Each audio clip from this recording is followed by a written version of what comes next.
Bismillahirrahmanirrahim. I welcome all of you in my today's lecture, and in today's lecture I will share the real case ECGs, the real cases ECGs that you usually see in the ward or emergency department. So this was the ECG of a young female that came to the emergency department with previously no comorbids. She was having palpitation. What do you see in this ECG? Can you appreciate these white complexes that are regularly placed and tachycardia? So what is the diagnosis? That is ventricular tachycardia, or you can say VT runs. As the patient was stable, she was maintaining the BP, she was having no chest pain, hypotension or confusion, so there was no indication of shock. The patient was managed on the ACS protocol and was given amiodarone, and she reverted. Coming toward the next ECG, so you see this ECG, this patient came with the complaints of dizziness, and he was having a history of ischemic heart disease. So what do you appreciate in this case? So whenever a person comes to you with the dizziness, so you first see the rhythm. So coming down toward the rhythm strip, focus on this area. So what do you appreciate? This you see, this is P wave QRS complex, this is T wave, this is P wave. This is not transmitted. This P wave is transmitted with T wave, but this P wave is not transmitted from the atria to the ventricle. Again you see, this is one complex. This P wave is transmitted because if you see the rhythm, one P wave is transmitted, other is not transmitted. One is transmitted, other is not transmitted. So what is the rhythm? If out of, here is a typical example, this P wave is not transmitted, but what about this P wave? This is transmitted from the atria to the ventricle. So out of the two P wave, if one is transmitting and the other is not transmitting, what is this rhythm called? 2-to-1 block. 2-to-1 block, because one is going out and the other is not going out. So this is a second degree heart block, 2-to-1 block, and there was variation between 2-to-1 block and 3-to-1 block. So this patient was monitored, and this patient was also on the beta blocker and calcium channel blocker together, and the patient reverted. Also the patient was having a similar episodes of second degree heart block, and then was referred for pacemaker.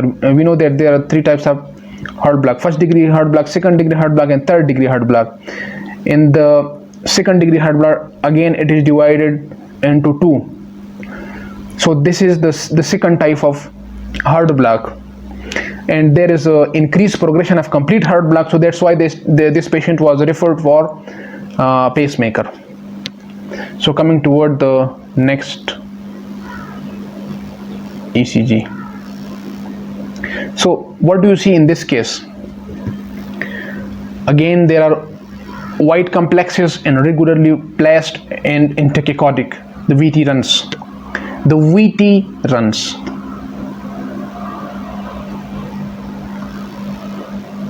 This was ECG of the same patient we discussed, the first one. Coming toward this ECG. Now what do you see in this ECG? Again the ventricular tachycardia, because we are having white complexes regularly placed and tachycardic. What do you see in this ECG? Now you have to focus on this ECG. This patient came with the complaints of the sweating, chest pain, and dizziness, and the patient was diabetic, hypertensive, smoker. So there were three risk factors in this patient. Can you appreciate these things and this thing?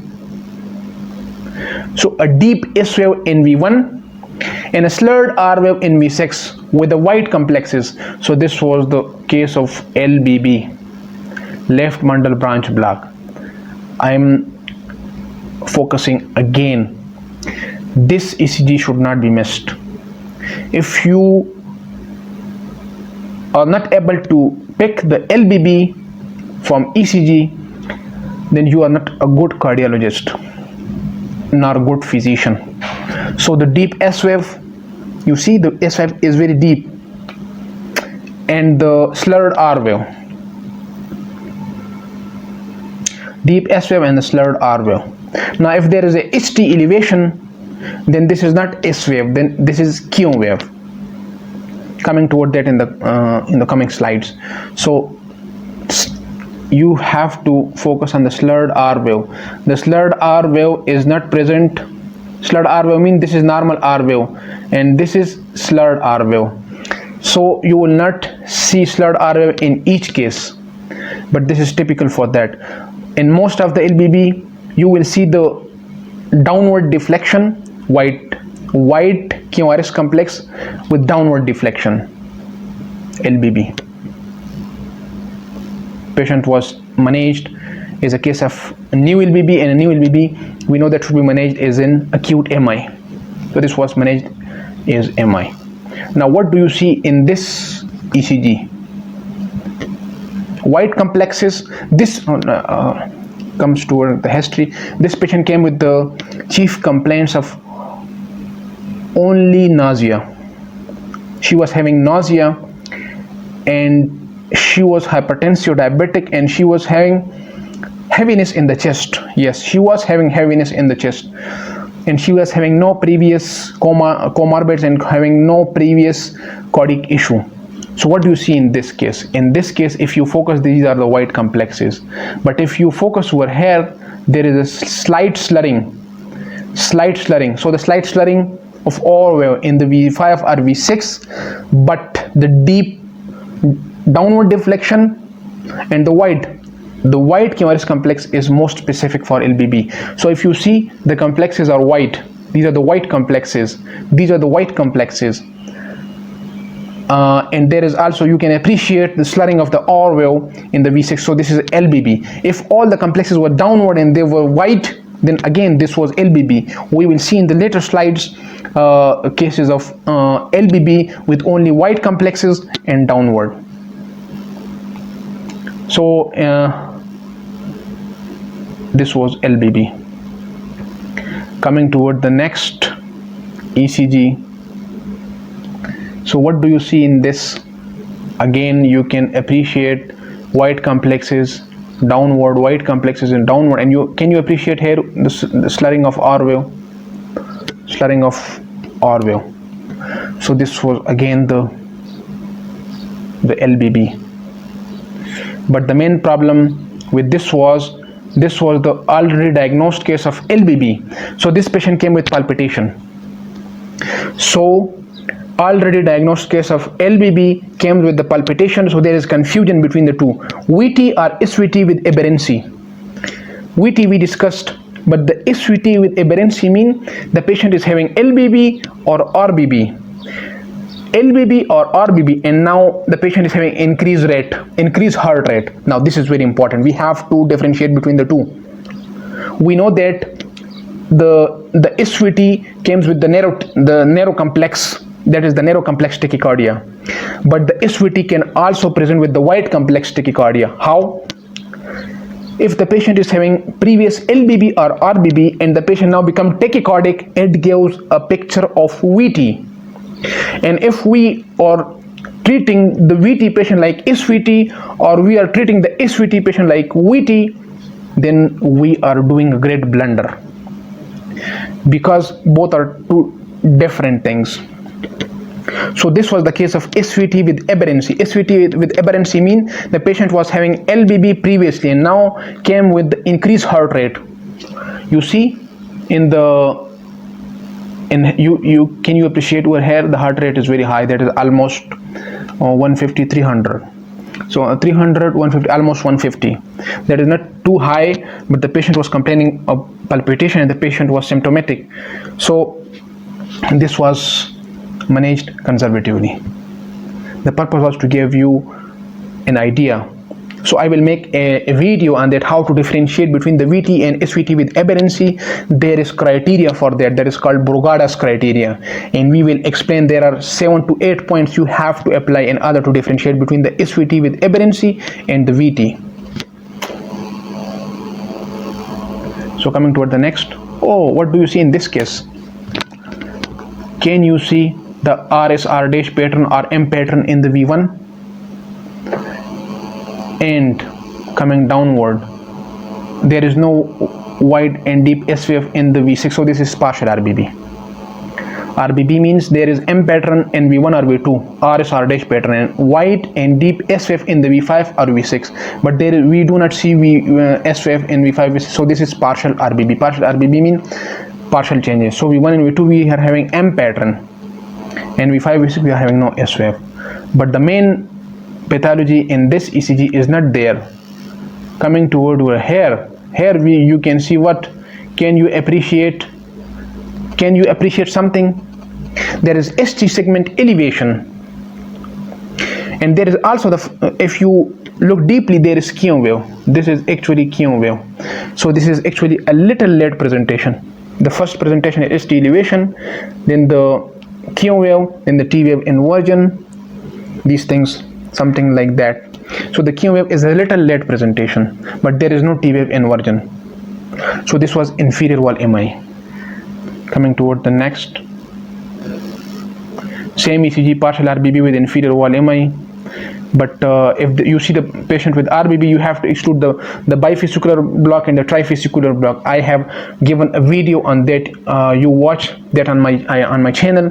What is meant by unifascicular block, bifascicular block, and trifascicular block.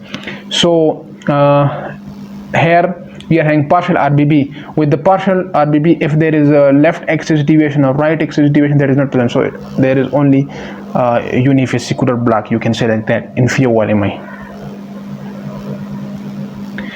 Inferior wall MI. So what do you? This was the ECG that I was talking about. You can see the white complexes and downward deflection and the white. But there is slurring of R wave in V5. You see, I told you slurring can be in V5 or V6. So if there are complexes wide and down and the patient presented with the chest pain, this patient presented with chest pain. So this was the case of LBB, managed on the line of MI. Now this is a very important ECG. This was sequences of ECG were taken. So this patient came with the chest pain, but the patient was having a risk factors. Patient was diabetic, hypertensive, smoker. So the patient was retained in the emergency department, and the series of ECGs were taken. So if you focus, this was the first ECG, this one, this is the second, and this was the third one. So what changes do you appreciate?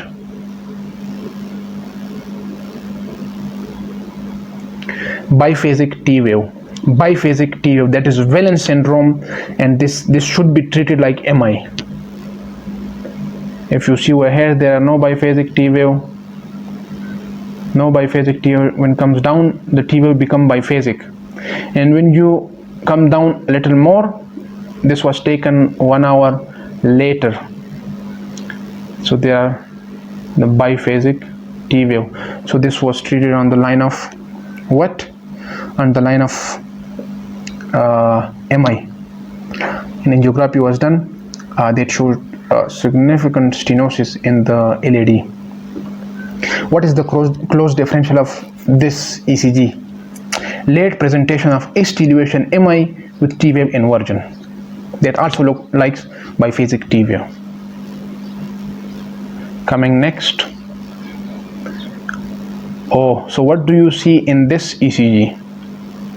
What do you see in this ECG? There is important thing in this ECG.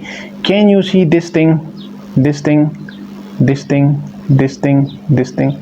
This is delta wave, and this is specific for WPW syndrome, Wolff-Parkinson-White syndrome. In WPW syndrome, we are having accessory pathways. So you may have right accessory pathway or left accessory pathway. How do you know?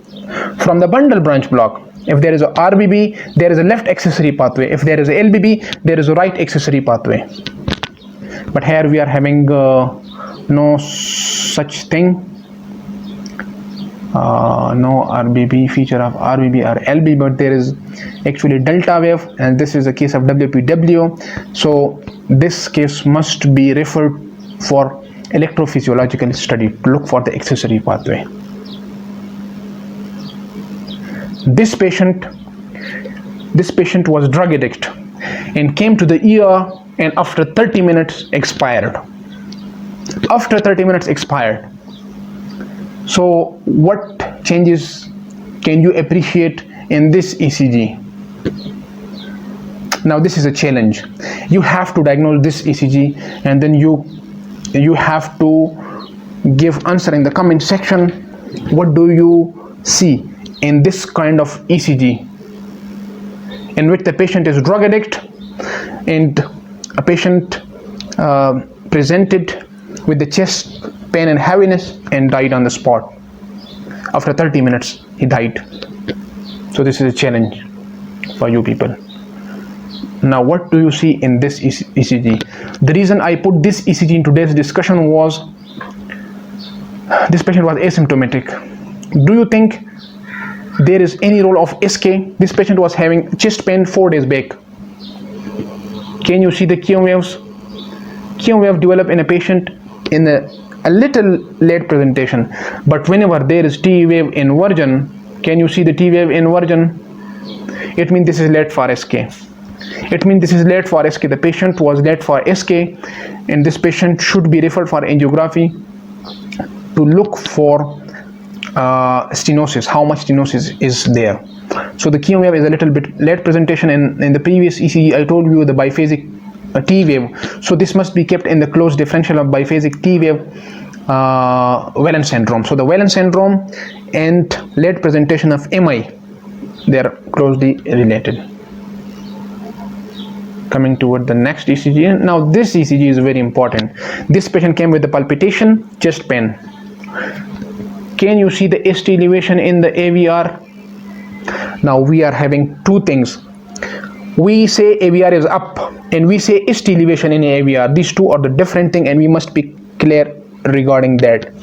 ST elevation AVR in AVR mean you see the ST segment is elevated, and AVR is up mean the positive deflection is more as compared to the negative deflection. Let's suppose this is a positive deflection and this is the negative deflection. So if you see your hair, the positive deflection is more as compared to the negative deflection, so it is, we say the AVR is up. If we see presentation like this, the upward deflection is less as compared to the downward deflection, it means the AVR is down. So the AVR up or AVR down mean the deflection is more or less. AVR up mean the upward deflection is more as compared to the downward. AVR down mean the downward deflection is more as compared to the upward deflection. But what is meant by ST elevation? Here is a typical example of ST elevation. The ST is elevated from the ST segment is elevated, and it is said the ST segment elevation in AVR has poor prognosis because it directly relates with the stenosis of the arteries. It directly relates with the stenosis of the arteries. It is said if there is 1 mm elevation, even 1 mm elevation has got significance. What else do you see in this ECG? Can you appreciate the ST segment depression in V1, V2, V3, V4, V5, V6, AVF? So this ECG in which 5 leads has ST segment depression and the AVR is having ST elevation. It means global ischemia, triple vessel disease, global ischemia, triple vessel disease, thrombolytics, angiography, thrombolytics. If you are having facility of thrombolytics, give thrombolytics. If no, but here in this case there is one abnormality more. There is tachycardia. You see, the complex is you see there is tachycardia 300, the rate is almost 150. So the rate induced ischemic changes are always there. If the heart is rapidly beating, the heart muscle get little blood flow and the heart is ischemic, so the best next thing in this ECG will be control the rate, repeat ECG, control the rate and repeat ECG. So this ECG gave you the picture of global ischemia, but when we control the rate, the ST segment elevation and the AVR comes down and all the ST segment depression, they went up. But again, it depends upon the risk factor that the patient is having. Risk factors for acute coronary syndrome or MI, such as smoking, hypertension, diabetes mellitus, treat it as acute coronary syndrome. But if this is a young patient with no risk factor, treat it as anxiety and thyrotoxicosis. So this was a case of hyperthyroidism. There was rate-induced ischemic changes. Coming next. Again, rate-induced ischemic changes, ST segment depression, rate is high. Now what do you see in this ECG? ST segment depression with T-wave inversion. ST segment depression with T-wave inversion. So this is, you can call it non-ST elevated or non-ST elevated ACS. You can label it ST segment depression. You can manage it on the ACS protocol. Whenever there is MI, first there is ST segment depression, then ST elevation. We know that depression occurs because of ischemia. When there is subendocardial ischemia, elevation occurs when their whole wall is involved. So these are the sequential changes. This patient must be monitored, admitted, monitored. Sequence of ECG must be taken. This is ST segment depression with T-wave inversion. So non-ST elevated ACS protocol, continuous ECG monitoring. How would you differentiate whether this is unstable angina or non-ST elevated MI? Doing cardiac enzymes. If the cardiac enzymes are elevated, that is non-ST elevated MI. If the cardiac enzymes are normal, this is unstable angina. And this is actually a precursor toward the MI. So the patient must be managed properly. Coming toward the next ECG, the quality of the picture is not very good, but the complexes are deep white. Here you can see deep white complexes in the slurring of R wave. Slurring of R wave is not that much necessity. Here you see slurring of R wave, but the white and downward deflection, this is LBB. This patient came with the exertional chest pain. And cardiac enzymes were normal. Chest pain is for the last 1 year. The patient is hypertensive. What comes in your mind? Left ventricular hypertrophy. This was a case of left ventricular hypertrophy and was confirmed on the echo. There was the left ventricular hypertrophy. So in left ventricular hypertrophy, you can also see the picture like non-ST elevated ACS. And there is criteria for left ventricular hypertrophy and right ventricular hypertrophy. For right ventricular hypertrophy, R1 plus S6. For left ventricular hypertrophy, we use the reverse criteria, but that I will make another video on that. Again, the same patient, left ventricular hypertrophy. Now what do you see in this case? This is important case. This is complete complex P-wave QRS. But what is this thing doing? This is extra beat. This is complete complex. But what is this thing doing? Complete complex. What is this thing doing? This is atrial extrasystole. Coming downward, you can see complete complex. Here you can see this is the extra beat. Complete complex, this is extra beat. Complete complex, this is also complete complex, this is the extra beat. So this, you can also say the atrial bigeminy, but this is not atrial fibrillation. Most of the time we are labeling it atrial fibrillation, but this is not atrial fibrillation. You have to focus on the thing. There is P wave. In the presence of P wave, has a very high sensitivity and high specificity that this is not atrial fibrillation. If you are having 12 leads and you are not seeing a P wave in 11 leads, but you are appreciating P wave in only one lead, take the long lead of that lead in which you are seeing the P wave. This has a very high sensitivity. The presence of P wave with a very high sensitivity. If only a single P wave you are seeing, take the in a single lead you are seeing the P wave, take the long lead of that lead in which you are appreciating the P wave, so that not to wrongly diagnose a patient with atrial fibrillation. Toward next ECG.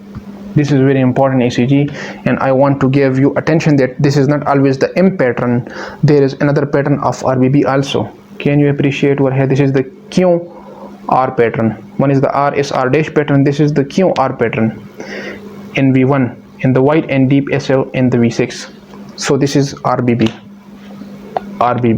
right bundle branch block. And when you see the right bundle branch block, look for the right axis deviation or the left axis deviation. If that is present, then this is bifascicular block. And then look for the prolonged PR interval. If that is present, this is trifascicular block. And for a trifascicular block, what is the most common cause? Ischemia. What is the second most common cause? Drugs. What is the third most common cause? Hyperkalemia. Coming toward the next ECG. Now in this ECG, already if you see these arrows, it means someone has calculated that this is the P2P, P2P, P2P, P2P, and this is the QRS, QRS to QRS. This is complete heart block. This is third degree heart block. There is no association between the ventricle and the atria. Atria are contracting according to its rate, ventricle are contracting according to its rate. So P to P are constant. Q to QRS complex to QRS complex, they are constant. The problem is they have no association. P wave, P wave, P wave, and these are the complexes. So complete heart block. Again the same ECG, complete heart block. But what you see extra along with this, there is Q wave and T wave inversion. Q wave and T wave inversion. So complete heart block is due to MI. And heart block due to MI has good prognosis. And which MI causes heart block? That is inferior wall MI. Why? Because the inferior wall of the heart is supplied by the right coronary artery, and the SA and the AV node are also supplied by the right coronary artery. Not good quality, but what do you see in this ECG? Okay, can you see this? QR complex and wide and deep SA in the V6. QR in the V1, wide and deep in the V6. This is RBB, case of RBB. So this concludes our real cases ECGs. Well, I will make another video on real cases of chest x-rays, in real cases of CT chest, and also another video on the ECG more interpretation. Thank you for watching.